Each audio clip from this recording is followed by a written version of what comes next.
Hey everyone, today I'm going to teach you a nice simple recipe. It takes only about 6 ingredients, tastes fantastic, a little bit spicy for those spicy lovers out there, but it really fills you up and has you come back for seconds. It's a nice white bean chicken chili. Let's go check it out. I'm going to start this off by heating up put about 4 cups of water in here. While it's heating up, you're going to throw in some chicken bouillon. I'm going to put about 2 cubes in there, get extra flavor in there.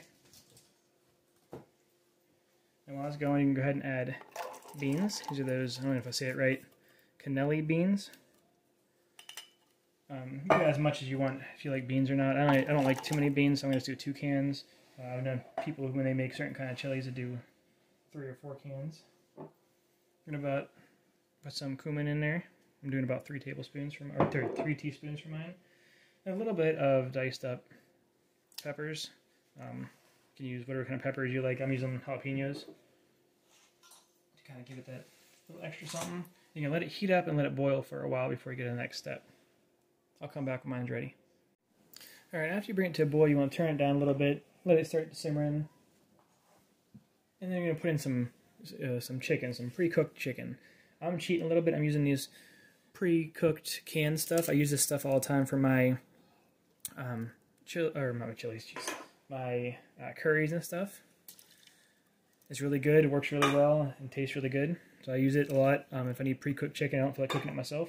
Otherwise, you just get some good old chicken breasts or whatever and cook them up yourself before putting them in. And what you do is go ahead and mix it up in there. You're going to let it cook. And wait till the chicken is cooked all the way, or heated up all the way through, and the rest of the soup's heated, or the chili's heated all the way through. And then it's going to be ready to serve. So I'll cut back when mine's ready to go so you can see the finished product. Alright, now that you have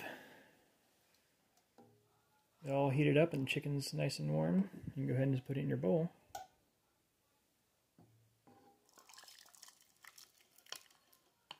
You got those nice big chunks of chicken in there, you got the nice yummy beans, you got the peppers to give a little spice and the cumin. If you feel like adding more to it, go for it. I probably could use, you could put some other peppers in for some color and some extra flavor. Probably put some like rice in or something just for something extra to fill you up. But there you go. And there you have it. Told you, nice and simple. Only took those few ingredients. Takes about 20-30 minutes and you're good to go. If you like this recipe, go ahead down below and put a comment down below. Let me know. If you'd add or subtract anything or use anything different, put that down below too. I like to get new ideas. Also, while you're down there, hit that little subscribe button and the little bell doohickey so you know when I post more videos. I'll see you around.